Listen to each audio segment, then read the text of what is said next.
अस्सलाम वालेकुम ख़वातीन हज़रात, मैं हुस्रा अहमद कसाना। बड़ी इंपॉर्टेंट डेवलपमेंट्स और ख़ास तौर पे ये जो हफ़्ता है, ये बहुत ही इंपॉर्टेंट है। क्यों?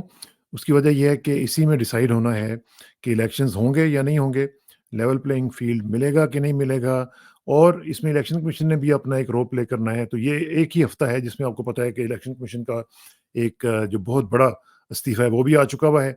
और साथ ही साथ मुख्तलिफ जो हैं वो चीज़ें दूसरी डिस्कस भी हो रही हैं। रेफ़रेंडम होगा, क्या होगा अगर नहीं इलेक्शन होता, इमरजेंसी लगानी पड़ेगी, फाइनेंशियल इमरजेंसी लगानी पड़ेगी, क्या करेंगे? ये सारी चीज़ें चल रही हैं। इलेक्शन पोस्टपोनमेंट का एक ख़ासी बहुत बड़ी तादाद में लोग जो हैं वो कह रहे हैं कि हो सकते हैं, यानी इलेक्शन पोस्टपोन हो सकते हैं। अब इसमें मेरी इत्तलात के मुताबिक एक कैबिनेट के एक मेंबर जो हैं, बहुत इंपॉर्टेंट मेंबर जो हैं, बड़े कैबिनेट का बहुत इंपॉर्टेंट पोर्टफोलियो होल्ड करते हैं, उनको बहुत ही हायर जो आपको पता है हमारा जो ऑफ़िस है, बहुत ही ताकतवर ऑफ़िस, उसने उनको भेजा है चीफ साहब की तरफ, जो कि काज़ी फ़ायज़ ईसा साहब हैं, और उनसे कहा गया है कि जी आप हमें ज़रा थोड़ा-सा बेल आउट करें इलेक्शंस को पोस्टपोन करने में। तो काज़ी साहब ने उनको जवाब ये दिया है कि बकौल इस सोर्स के कि हम अभी इलेक्शंस पोस्टपोन नहीं कर सकते। मेरी जो छोटी-सी टर्म है, इसमें ये इतना बड़ा बोझ मैं नहीं उठा सकता। इसलिए आपसे गुज़ारिश ये है कि आप इसके ऊपर ना अभी ज़्यादा काम ना करें, और इलेक्शन जो है वो पोस्टपोन हम नहीं कर सकते। हाँ, ये आरओज़ वगैरह का जो मामला है, ये हो सकता है इसके ऊपर हम देख लेंगे। लेकिन अभी तक तो ये जो इत्तलात हैं उनके मुताबिक काज़ी साहब जो हैं वो डटे हुए हैं। और ये जो मैंने आपको बताया कैबिनेट मेंबर जो हैं, इसका मैं इतना आपको टिप दे देता हूँ कि वो बहुत ज़्यादा कोई मारूफ मेंबर नहीं है। बहुत करीबी समझे जाते हैं बड़े साहब के। तो इसके हवाले से ज़रा मज़ीद तफ़सीलात मैं जमा कर रहा हूँ, जो मिलेंगी वो भी आपको बताऊँगा। तो इन तमाम उमूर पे गुफ्तगू करने के लिए हमारे साथ मौजूद हैं जनाब डॉक्टर फ़रीद मलिक साहब। डॉक्टर साहब अस्सलाम वालेकुम जी। जी, सलामुकुम जी। डॉक्टर साहब सॉरी, मेरा थोड़ा-सा गला बैठा हुआ है, चूँकि जी। लाहौर में ठंड है, महसूस हमें हो रही है। तो सही बात। अच्छा लाहौर ये टाइम बताएँ कैसा कि है जी? डॉक्टर साहब ये जो लाहौर में हो रहा है ना, लाहौर जी। में जो ठंड है उसका असर ना सिर्फ यहाँ पे महसूस हो रहा है, बल्कि उसका असर जो है वो इस्लामाबाद में भी महसूस हो रहा है। जी, जी, और जी, बिल्कुल। और वहाँ पे भी हम देख रहे हैं कि मुख्तलिफ एक्टिविटीज़ चल रही हैं। एक तो ये मुझे जी। बताएँ कि रेफ़रेंडम के हवाले से, इमरजेंसी के हवाले से, जैसे मैंने कहा कि मुख्तलिफ बातें चल रही हैं। आपकी क्या इत्तलात हैं? क्या इलेक्शंस जो हैं वो पोस्टपोन होने जा रहे हैं या इलेक्शंस होंगे? जी, मेरा एनालिसिस ये है कि इलेक्शन हो जाएँगे, क्योंकि इलेक्शन पोस्टपोन करना जो है, वो एक एक उससे काफ़ी क्रैक्स क्रिएट हो जाएँगे, और वो क्रैक्स जो हैं, वो काबिल बर्दाश्त नहीं है। एक तो ये बात है। दूसरी बात ये है कि जो बहुत तशवीशनाक सिचुएशन है, जो मैं महसूस कर रहा हूँ, I been an activist all my life, कि इस वक़्त हर अदारे में डिविजन्स हैं, हर अदारे में डिविजन्स हैं। जुडिशरी में भी डिविजन्स हैं, एस्टेब्लिशमेंट में भी डिविजन्स हैं, सियासतदानों में भी डिविजन्स हैं। तो जब इतनी डिविजन्स हों, so something has to give way. ये बड़ा इम्पोर्टेंट है, क्योंकि ये हम एक क्रॉस रोड्स पे हैं, और इतनी डिविजन्स के साथ हमारा आगे चलना मुश्किल है। तो समवेयर कोई रास्ता जो है वो निकलेगा, और somebody has to give way. ये बड़ा कौन इंपॉर्टेंट है। करे और ये कौन करेगा? जी, कौन हू विल ब्लिंक फर्स्ट? ये जी, ये ब्लिंक कह लें, या हु विल सॉफन और हु विल रन अवे। ये जो सारी जो चीजें हैं ना, ये सब पॉसिबिलिटीज हैं। तो अ, क्योंकि खान साहब is very clear, Imran Khan is very clear. वो वो किसी सूरत में वो कंप्लीट आजादी के बगैर वो आगे जाने के लिए तैयार नहीं है। उन्होंने तो अपना बिल्कुल वर्डिक्ट दे दिया है, वो उस पे कायम है। इस वक्त जो ज्यादा हलचल मची हुई है, वो पीएमएलएन के रैंक में बहुत ज्यादा हलचल है। बल्कि पीपल्स पार्टी भी जो है वो भी कंफर्टेबल है, रिकूप कर रही है, और लाहौर दोबारा आने की वो कोशिश कर रहे हैं। और ये शायद कम लोगों को याद है कि भुट्टो साहब ने ये वेल किया था कि मुझे लाहौर में दफन करना। सी, हाँ, जो उनकी ख्वाहिश पूरी नहीं की गई। लाहौर में उन्होंने पीपल्स पार्टी लॉन्च की थी, और लाहौर से ही सारी मूवमेंट, वो कारवान चला था पीपल्स पार्टी का। अब वो कारवान लेके दोबारा लाहौर आ गए हैं। तो इस वक्त जो सबसे डेस्परेट सिचुएशन है, वो पीएमएलएन की मुझे लग रही है। और वही आगे फोर फ्रंट पे हैं, और वही वो वे आउट चाह रहे हैं। क्योंकि वो उनका जो सारी जो चीजें वो क्रम्बल हो रही है। See, and despite all the backup support और सब कुछ के बावजूद उनके लिए जी डिलीवर करना on the political front almost impossible हो रहा है। और इम्पॉसिबल ये हो चुका है। ज्यादातर अच्छा जो जी हम्म, अच्छा इसमें इसमें जो जी हम देख रहे हैं आपने इमरान खान का बताया कि वो डटे हुए हैं और वो और जी वाकईतन उनके आर्टिकल जो इकोनॉमिस्ट जिसने आग लगाई हुई है इस वक्त सब हर जी तरफ पाकिस्तान की जी जी तमाम जो इदारे हैं उनमें भी और हर तरफ एक एक अजीब सा रिएक्शन आ रहा है उनका पैनिक ही नजर आ रहे हैं। अच्छा ये एक तो लग रहा है कि जैसे ना इमरान खान ने कोई चेंज अपने अंदर लाने दी है, ना उसके बयानिए में कोई चेंज आई है, ना ही उसकी जो पॉलिसी है उसमें कोई चेंज आ रही है। एक तो ये है कि उन्होंने ये साफ तौर पे कह दिया कि जो भगोड़े हैं जो पार्टी छोड़ के गए हैं उनके बारे में तो बड़ा स्ट्रिक्टली उन्होंने कह दिया जी कि नो मैटर व्हाट कोई भी इलेक्शन जी नहीं लड़ेगा, उसको टिकट नहीं दिया जाएगा। और ख़ास तौर पे जो फवाद चौधरी साहब के बारे में तो वो उनके जो तर्जुमान हैं रऊफ़ हसन साहब उन्होंने कह दिया जी कि फवाद चौधरी जो है वो he was the first rat to jump out of the ship. तो वो पहले हम्म चूहे थे। तो ये ज़रा ये हम्म मैं आपको सुनाता हूँ कि वो क्या कह रहे हैं। ये ज़रा उसने देखिए। जमात छोड़ी है किसी भी तरीके से अंडर प्रेशर और अदरवाइज वो इन इस इलेक्शंस में टिकट के लिए कंसिडर नहीं होंगे। ये एक फैसला हो चुका हुआ है, उनको टिकट नहीं मिलेगा।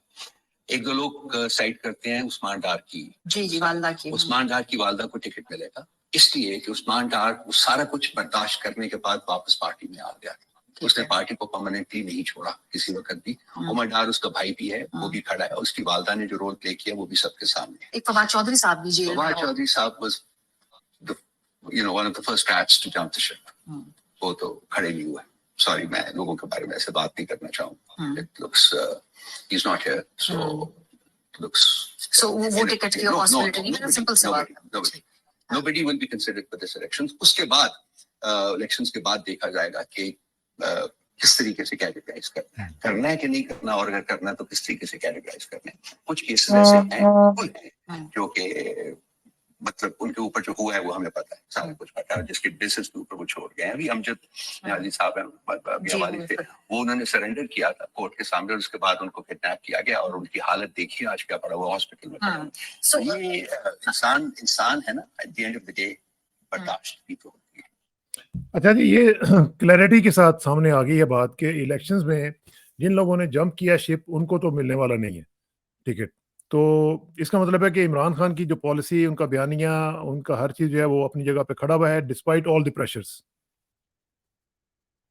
बिल्कुल जी। असल में देखें, वो कहते हैं ना, ये आग का दरिया है, यू नो। ये बहुत बड़ा इस वक्त जो हम एक क्रॉस रोड्स पे हैं, ये बहुत बड़ा मार्का है। और खान साहब को इस वक्त he can sense victory in this struggle. और ये हमारी जनरेशन का पूरा स्ट्रगल है, ये कोई 2-4 दिन का स्ट्रगल नहीं है, ये एक कंप्लीट जनरेशन का आजादी का स्ट्रगल है। सी, और जब मैं ये सब चीजें देखता हूं तो मुझे 68 के लाठीचार्ज याद आ जाते हैं, जब हम स्टूडेंट थे, 10वीं जमात में थे, फर्स्ट ईयर में थे, सेकंड ईयर में थे, जब हम निकले थे आजादी का कारवां लेके पहली दफा, जब अयूब खान साहब अपना डिकेड ऑफ प्रोग्रेस मनाने के चक्कर में थे, तो हम डिके ऑफ प्रोग्रेस के लिए निकले थे। हम कहते ये डिके है, ये डिकेड नहीं है ऑफ प्रोग्रेस, ये डिके ऑफ प्रोग्रेस है। तो मसला ये है कि ये कोई 1-2-4 रोज का खेल नहीं है, ये अब आग का दरिया है। और इसमें से लेकिन सब ने लेकिन जो नहीं, लेकिन तैर आपको आपको यूं लग रहा है कि जैसे डिसिप्लिन के ऊपर अब जो है उन्होंने सोचा है कि कोई कंप्रोमाइज नहीं होगा। अभी देख रहे हैं शेर अफजल मरवत जो है वो भी बढ़ गया। वो उसकी भी स्टेटमेंट्स इस तरह की आ रही थी कि जो कि डिसिप्लिन में नहीं आ रही थी।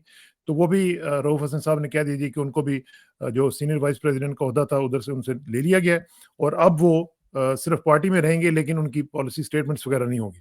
इसका मतलब है कि नहीं, डिसिप्लिन के ऊपर जीरो टॉलरेंस है। नहीं, मेरा ख्याल है कि वो जरा बढ़ गया, तो आपने जरा जरा स्ट्रॉन्ग यूज वर्ड कर लिया। मेरा मतलब आप लूज कैनन नहीं होंगे, क्योंकि आप बड़ा क्रिटिकल नहीं एक जंक्शन देखे पे ना, हम खड़े हुए एक हैं। सीनियर वाइस प्रेसिडेंट को अगर आप बिल्कुल हटा देते हैं तो वर्ड तो गया ना जी, बकौल उनके अपने ही अल्फाज हैं नहीं ये। नहीं नहीं नहीं नहीं नहीं, ये देखिए, ये जो जो आइडियोलॉजिकल सियासत होती है ना, उसमें ओहदे काउंट नहीं करते। सी, ये वो अब वो एक यूनिफाइड, क्योंकि इस वक्त बड़ा क्रिटिकल जंक्शन है, यूनिफाइड कमांड है।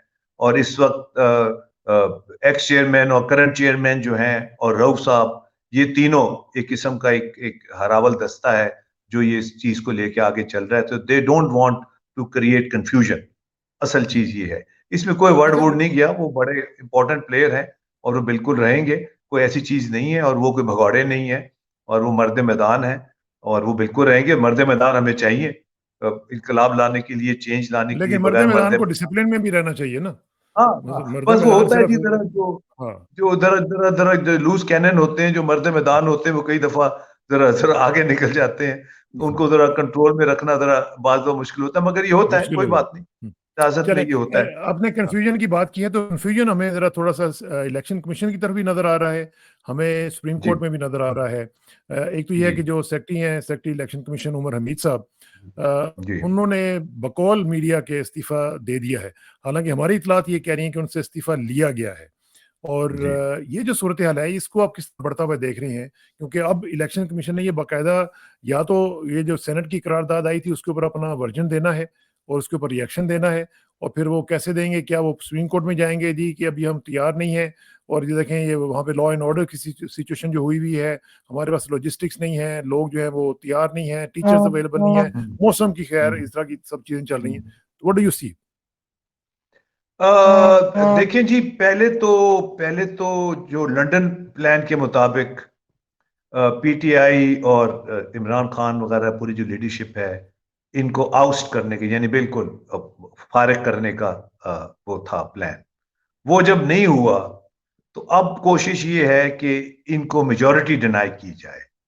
इस वक्त जो सारी जो कोशिश है वो ये है कि इनको अंडर 100 सीट्स रखा जाए, ताकि किसी भी तरीके से इनकी मेजॉरिटी ना हो। इस वक्त उसके लिए भी स्ट्रगल करना पड़ रहा है। जो रिपोर्टें आ रही हैं वो उसके मुताबिक तो क्लीन स्वीप है, बड़े शहरों में तो क्लीन स्वीप है, इसमें लाहौर में क्लीन स्वीप है, सही। और बड़े बड़े शहरों, पिंडी में, लाहौर में वो क्लीन स्वीप है, सही। और इसीलिए पीपल्स पार्टी भी जो है वो लाहौर आने की कोशिश कर रही है, बिकॉज वो समझते हैं कि इस वक्त, क्योंकि वो जो मौका है। लाहौर का जो था, वो जो तख्ते लाहौर को क्योंकि तो शैटर हो रहा है, इस वक्त हम्म। उनको भी शायद इसमें कोई मौका मिल जाए। तो अब वो अब कंटेनमेंट का है। अब जो सेकंड स्टेप है वो कंटेनमेंट का है, कि हर सूरत में पीटीआई को अंडर 100 सीट्स रखा जाए, 100 ये क्रॉस तो ना इसी करे। इसी वजह से ठीक? हमाद अजहर वगैरह जैसे लोग जो हैं उनको सूबाई में रखा गया है, और नेशनल से रिजेक्ट कर दिया गया है। सनम जावेद जैसी जो लड़कियां हैं, उनसे इतना जी डर रहे हैं कि उनको उनको भी जी हर जगह पे उनको रिजेक्ट कर दिए पेपर्स। जी। तो ये कोशिश है कि ये इनको इनको अंडर इनको कहीं भी ये हुकूमत ना बना पाए, खैबर पख्तूनख्वा के अलावा गालबन, क्योंकि वहां तो बहुत ज्यादा सपोर्ट है, आउटस्टैंडिंग सपोर्ट है। तो वो उनकी कोशिश ये है कि खैबर पख्तूनख्वा के अलावा ये कहीं हुकूमत, कहीं मेजोरिटी में ना आए। तो इस वक्त कंटेनमेंट की पॉलिसी है, और उस कंटेनमेंट के लिए हर हरबा इस्तेमाल किया जा रहा है, जिसमें बल्ले का निशान भी होगा, और जिसमें हरासमेंट भी होगी, और ये डिस्क्वालिफिकेशंस भी होंगी, और वो एक्सेप्ट नहीं किए जाएंगे पेपर्स, और ये सारा कुछ किया जाएगा आपने कि आपने किसी तरीके। हरासमेंट की बात की है डॉक्टर साहब। हरासमेंट की आप अंदाजा लगाएं कि नवाज शरीफ के खिलाफ जो लाहौर हाई कोर्ट में इलेक्शन ट्रिब्यूनल के रूबरू जो दरखास्त दायर करने वाली एक शहरी हैं, मोहम्मद शाहिद साहब, जो कि उन्होंने जी इनके ऊपर इतराज उठाया था, वो गायब हो चुके हुए हैं। अब ये इतलात के जी मुताबिक ये सूरत हाल है। तो ये हरासमेंट की भी एक इंतहा है ना, कि जहाँ पे आप लोगों को घरों से उठा रहे हैं, लोगों को आप बात नहीं करने दे रहे, उनके पेपर्स तक नहीं आप जमा होने दे रहे, तो ये भी तो एक कैसा इलेक्शन होगा फिर? और ये आपने बड़ा अच्छा पॉइंट रेस किया। और हमारी जो जुडिशरी है, विद ऑल ड्यू रिस्पेक्ट, वो इनसेंसिटिव है टू दिस सिचुएशन। हम्म। ये काजी फायद ईसा साहब ने भी सुप्रीम कोर्ट में कहा कि वो क्यों नहीं वो आते कहते हैं हम यहाँ अदालत। अखबारात नहीं पढ़ते ना, मीडिया नहीं पढ़ते हम, इसलिए हमें पता ही नहीं चलता क्या हो रहा है। हाँ, देखा ना, ये इनसेंसिटिव है, और बिल्कुल आपने जो बात की, ये बिल्कुल दिस इज, हमारी जो जुडिशरी भी है वो भी इनसेंसिटिव है।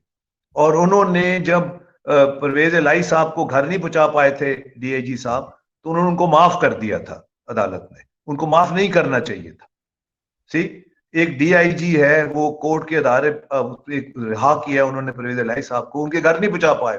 वो कैसे डीआईजी हैं, देखो ना। कैसे रही? तो ये मेरे कहने का मतलब है, अदालतें जो हैं वो थोड़ी, मुझे लगता है, इनसेंसिटिव है to the ground realities of harassment, जो उनको होना हरेस चाहिए।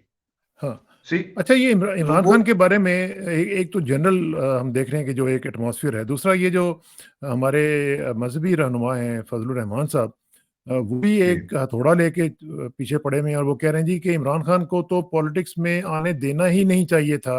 जो लोग उनको लेके आए थे उसमें उन्होंने जनरल बाजवा का नाम लिया है, जनरल फैज का नाम लिया है और ये उन्होंने सलीम साफ़ी के इंटरव्यू में ये बात कही है।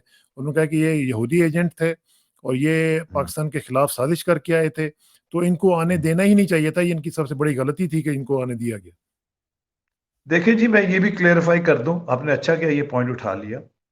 पाकिस्तान की तारीख में सिर्फ 2 जेन्युइन पॉलिटिकल पार्टीज बनी है लाहौर में, वो भी दोनों लाहौर में बनी। 67 में पीपल्स पार्टी बनी थी और 1992 में पीटीआई बनी थी। तो ये दोनों जो पार्टीज हैं ये जेन्युइन पॉलिटिकल पार्टीज हैं जो लाहौर में बनी है। इसके अलावा पाकिस्तान आजादी के बाद हर सियासी जमात जो है वो रावलपिंडी में बनी है। तो ये तो कहना उनका बिल्कुल ही एब्सर्ड है कि जी वो कि ये कहना उनका बिल्कुल एब्सर्ड है कि जी इनको लाना नहीं जाना चाहिए था, ये खुद आए थे। सी इनको कोई नहीं लाया गया।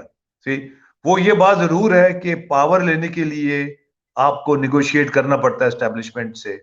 सी वो जरूरी है। और मैं ये भी समझता हूं कि 2013 का जो इलेक्शन है वो पीटीआई जीत चुकी थी, उनको डिनाई किया गई थी विक्ट्री। जो ये 2018 करते हैं, 2013 में पीपल्स पार्टी पीटीआई इलेक्शन जीत चुकी थी, उसको रोक के, उनके मैंडेट को रोक के पीएमएलएन को जिताया गया था। सही। तो ये जो सारे जो सियासतदान हैं जो क्रचेस पे चल के आने वाले हैं, जिनकी पॉपुलर सपोर्ट नहीं है, वो ऐसी बातें करते हैं। Peoples party with all its जो भी है, पीपल्स पार्टी एक जेन्युइन पॉलिटिकल, पाकिस्तान की पहली जेन्युइन पॉलिटिकल पार्टी थी जो लाहौर में बनी 1967 में से। इसके बाद फिर पीटीआई बनी। ये दोनों लाहौर की पार्टीज हैं, इनको बनाने में एस्टेब्लिशमेंट का कोई रोल नहीं था। सही। बाकी उसके अलावा हर पार्टी के बनाने में एस्टेब्लिशमेंट का रोल, ठीक है। और अच्छा, वो रावलपिंडी में बनी। ये जो इमरान खान के बारे में मुख्तलिफ स्टेटमेंट्स आ रही हैं, एक स्टेटमेंट और भी है, मैं चाहूँगा उसके ऊपर भी आप तबसरा करें। और वो हमारे निगरान वज़ीर-ए-आज़म साहब ने कल बड़ी ज़बरदस्त एक स्टेटमेंट दिया। उन्होंने कहा जी कि 9 मई के वाक़यात में इमरान खान मुलव्वस हैं या नहीं है, मेरे पास इस तरह की कोई मालूमात नहीं है। हालाँकि पहले वो कहते रहे हैं कि जी हम इनको नहीं छोड़ेंगे जो इसमें मुलव्वस हैं और ये करेंगे, वो करेंगे। तो ये कम से कम आप समझ रहे हैं कि कुछ थोड़ी-सी चेंज ऑफ हार्ट हो रही है कहीं न कहीं? जी, इसको more than change of heart, reality set in हो रही है। देखिए ना, सच को आप कब तक दबाएंगे? ठीक। और वो थ्रू आउट वो डिमांड कर रहे हैं कि जी इसका जुडिशियल इंक्वायरी होनी चाहिए। ठीक। अब अगर जुडिशियल इंक्वायरी होती है तो हर चीज खुल जाएगी, दूध का दूध पानी का पानी हो जाएगा। सदात हसन कहते हैं कि अदालत को आईजी को बुलाना चाहिए कि पुलिस फोर्स कहां थी। इतना टाइम 40 मिनट 50 मिनट लगते हैं वहां से लिबर्टी मार्केट से कंटोनमेंट जाने में। Where was the police force? कहां थी पुलिस? वो कह रहे हैं हम वॉच कर रहे थे, टाइमिंग उनके पास है, स्टेटमेंट उन्होंने की हुई है, मगर एक्शन कोई नहीं लिया उन्होंने। क्यों? वाई? देखो ना, एतजाज हसन ने सवाल रेज किया है। तो पॉइंट ये है कि अगर जुडिशियल इंक्वायरी होती है तो 9 मई की सारी कलाई खुल जाएगी। और नेचुरली ये जो बरसाती वो जो हुक्मरान है हमारे, इनको पता है कि ये तो एक टेम्पररी फेज है, ये खत्म हो जाएगा, और उसके साथ अगर हमने ज्यादा गड़बड़ की तो हमारी सियासत भी खत्म हो जाएगी। सही। तो ये भी एक है, एक मरहला है। वो मुझे अच्छा जी प्लीज गो अहेड। नहीं, मैं ये कह रहा था, मुझे एयर मार्शल अजहर खान याद आ जाते हैं, जो इतने अपराइट, एक ऑनेस्ट करियर, ऑनेस्ट पॉलिटिशियन, सब कुछ। उन्होंने ज़ियाउल हक का साथ दे के अपना पॉलिटिकल कैरियर खत्म करा लिया, तबाह कर लिया। He never recovered from that. अच्छा, वो समझते थे कि ये वाकई ज़ियाउल हक 90 दिन के बाद वापस बैरिक्स में चले जाएंगे, ये उनकी खुशफहमी थी। वही है कि जो ऑनेस्ट आदमी होता है वो तो नहीं समझता ना कि ये कितना आगे से कुछ उसको बंदा कुछ डॉज कर रहा है। अच्छा, एक और स्टेटमेंट जो है वो बहुत ही इंपॉर्टेंट है, जिसका मुझे बैकग्राउंड लग रहा है कि जिस तरह हम देख रहे हैं कि पिछले कई महीनों से नवाज शरीफ साहब जब से आए हुए हैं, नवाज शरीफ अभी तक ना कोई इलेक्शन कैंपेन में जा रहे हैं, इलेक्शनियरिंग बिल्कुल नहीं हो रही है, पब्लिक में नहीं जा रहे हैं, और कुछ नाराज से, कुछ उखड़े से लग रहे हैं। तो वो मुशाहिद हुसैन साहब का जो एक स्टेटमेंट आया है, उन्होंने ये कहा जी कि नवाज शरीफ जो हैं वो वजीर आजम बनने वाला चक्कर छोड़ें, वो सदर बन जाएं। और वो कहते हैं मैं नहीं चाहता कि नवाज शरीफ चौथी बारी जो है वो उनको निकाला जाए, क्योंकि उन्होंने कहा कि अब ये हाइब्रिड प्लस सिस्टम है, ये हाइब्रिड भी नहीं है, हाइब्रिड प्लस सिस्टम है, और उन्होंने कहा कि कोई भी जमात जो है वो अक्सरियत हासिल नहीं कर सकेगी, इसलिए नवाज शरीफ जो है वो सेटल डाउन कर जाएं, सदर बन जाएं और वजीर आजम का काम छोड़ें। और मेरा ख्याल है वो इशारा कर रहे थे कि वजीर आजम जो है वो शहबाज शरीफ को बना दिया जाए। देखिए जी, इशू ये है कि अगर पीटीआई ने गवर्नमेंट ना बनाई तो जो भी गवर्नमेंट बनेगी वो चूचों को मरब्बा होगी। सबको जोड़ के वो गवर्नमेंट अगर बना भी लेते हैं वो चूचों को मरब्बा बनेगी। नवाज शरीफ साहब को ये सूट नहीं करता। वो आते हैं तो वो he wants complete authority and power, he wants his way. तो मुशाहिद साहब जो हैं वो समझदार हैं, वो नवाज शरीफ को पैसिफायर अकोमोडेट करने की कोशिश कर रहे हैं। सी, वो ये कोशिश कर रहे हैं कि ये पैसिफाई हो, अकोमोडेट हो। और मुझे लग ये रहा है, ये मेरी फीलिंग है एज ए पॉलिटिकल एक्टिविस्ट, कि वो अकोमोडेट होने में इंटरेस्टेड नहीं है। सी, ही वांट्स इट ऑल और ही वांट्स नथिंग। तो ये भी कोई शुनीद नहीं है कि वो ऑफ द सीन चले जाए, ये भी हो सकता है, दैट इज ऑल्सो पॉसिबल, क्योंकि वो ही वांट्स इट ऑल और ही वांट्स नथिंग। सी, उससे तो फिर उनकी तो पार्टी बिल्कुल ही बेड़ा गर्क हो जाएगा उसका। वो तो होना ही है। एक जो ऐसी पार्टियां जो बनती हैं उनका तो होना ही होता है जी। जो ऐसी पार्टी, कई मुस्लिम लीगों का बेड़ा गर्क हुआ है, this is not the first one. देखे ना, ये पता नहीं 30-35 मुस्लिम लीगों का बेड़ा गर्क हुआ है सी। और ये भी बड़ी, मैं क्लेरिफाई कर दूं, because I come from a Muslim league family. मेरे वालिद ने all India Muslim league join अब तो की थी खुद ही मुस्लिम लीग, 1935। हाँ। वो तो जेन्युइन लोग थे ना, वो तो जेन्युइन लोग थे। अच्छा, ये तो जरा मुझे ये बताएं कि ये जो अभी हम देख रहे हैं कि पाकिस्तान की इकोनॉमी पे आजकल रिपोर्टिंग नहीं हो रही। पाकिस्तान की इकोनॉमी जो है उसका भट्टा बैठा हुआ है, लोगों की हालत आप देख रहे हैं, लोगों की अफोर्डेबिलिटी आप देख रहे हैं, बाइंग पावर उनकी बिल्कुल ख़त्म हो चुकी हुई है। इस हालत में हमारा जो सर्कुलर डेट है वो भी बढ़ता चला जा रहा है और बहुत ज़्यादा बढ़ चुका हुआ है, फिनोमिनल हद तक, बहुत ही, बल्कि जो मैं समझता हूँ कि उसकी वजह से एक्सक्रूशिएटिंग पेन जो है वो हम एक पूरा ओवरऑल इकोनॉमिक सिनेरियो में देख रहे हैं। तो इसमें क्या किया जा सकता है, क्योंकि हमारी ये जो रेकोडेक और दूसरे जो मामले हैं, SIFC बन चुका हुआ है, उनकी ये जो प्रोग्रेस आपको होती हुई नजर आ रही है या ये सिर्फ बातें कर रहे हैं जी और कुछ नहीं हो रहा इसमें? देखें जी, आपको आपने जिस आर्टिकल भी किस्म बाय द वे की, लिखा है इसके ऊपर। जी जी, ये आर्टिकल मेरा कल इस हाँ, पे आया था। हाँ, पॉइंट ये है कि एनर्जी के बगैर कोई मुल्क नहीं चल सकता। एनर्जी सिक्योरिटी बहुत जरूरी है और हमारा इस वक्त बहुत बड़ा एनर्जी का क्राइसिस है which is not being addressed properly. देखें ना, हमारा सर्कुलर एनर्जी का है, हमारा सर्कुलर डेट इलेक्ट्रिसिटी पावर का है, तो और ये बिल्कुल आउट ऑफ स्पाइरल हो रहे हैं। और हुकूमत अपने खर्चे कम करने के लिए तैयार नहीं है, ठीक, अपनी उसकी प्लानिंग के लिए तैयार नहीं है। रेकोडिक का आपने मेंशन किया, अभी मैं सुबह ही पढ़ रहा था अखबार में कि अब लॉजिस्टिक्स तैयार हो रही हैं कि जो कॉन्सेंट्रेट बनेगा उसको पाकिस्तान से भाग किस तरह ले जाना है। ये सोच नहीं है कि जो कॉन्सेंट्रेट ओए बनेगा होए, उसको हम यहीं इसको प्रोसेस कैसे, करें, हाँ, यहीं रिफाइन करें और और अपने वैल्यू तांबे की एडिशन करके भी रिफाइनरी दें। करें। हाँ, हाँ, इस पे कोई फोकस नहीं है।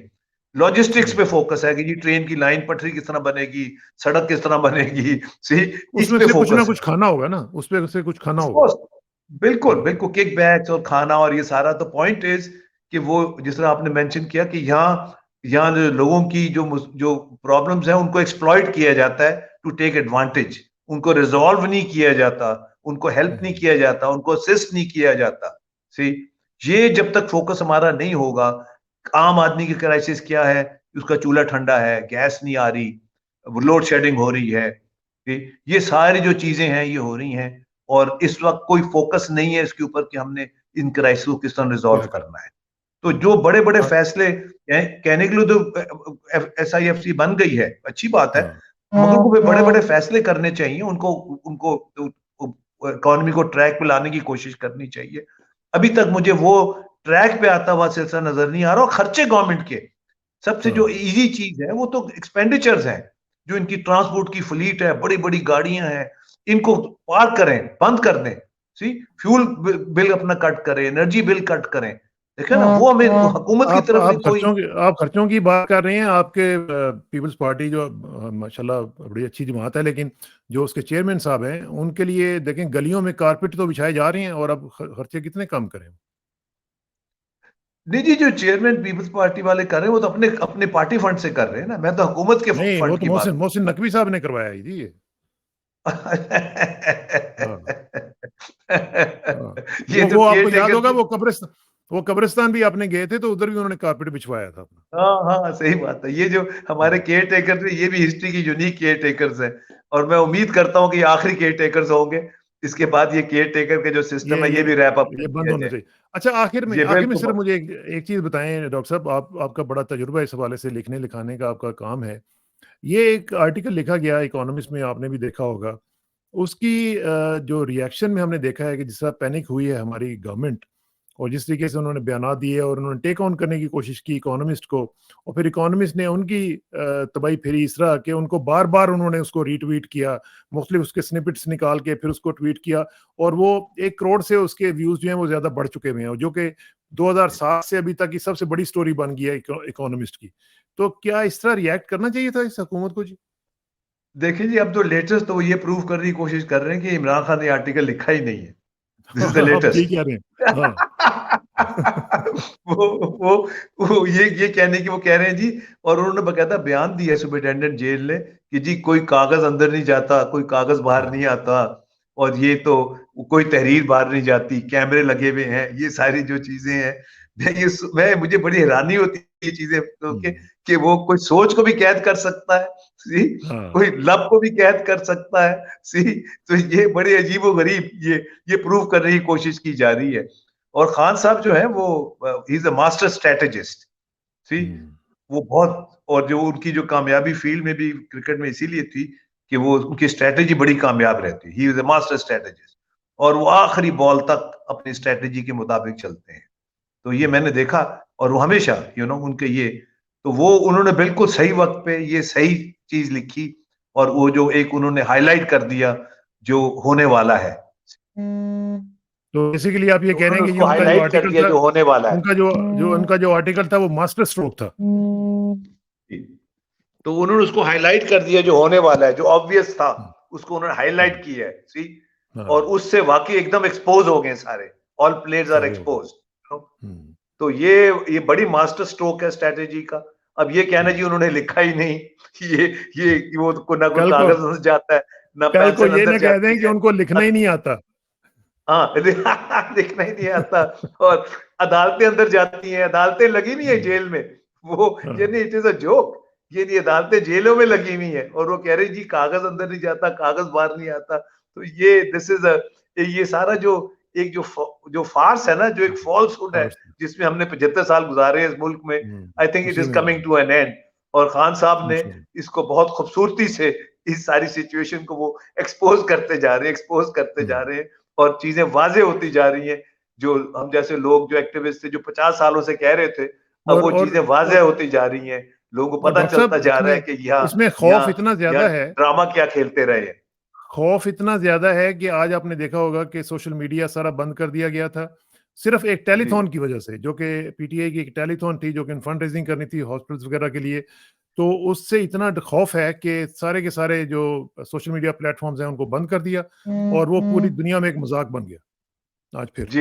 जी असल में वो इशू ये है कि वो खौफ इस बात का है कि 8 फरवरी को लोग बाहर ना निकलाएं बहुत ज्यादा वोट डालने की। इस वक्त जो सबसे ज्यादा, जो इस वक्त वो, और लोग निकलेंगे, जो इस वक्त जो लोगों के मूड है, जो हालात हैं, लोग जरूर निकलेंगे, मेरा लाइफ एंड डेथ है, this is a life and death for them. तो ये अगर लोग निकल आए, को 70%, 80% लोग निकल आए, तो एक इस मुल्क में एक पीसफुल खामोश इनकलाब इंशाल्लाह आ जाएगा, जिसकी हम सब तवक्को कर रहे हैं। बहुत बहुत शुक्रिया डॉक्टर साहब, इंशाल्लाह आपसे रब्ता रहेगा, और आपकी इसी ऑप्टिमिस्टिक नोट के ऊपर तो let's remain positive and keep trying. इंशाल्लाह good times are ahead. Thank you sir. इंशाल्लाह, थैंक यू।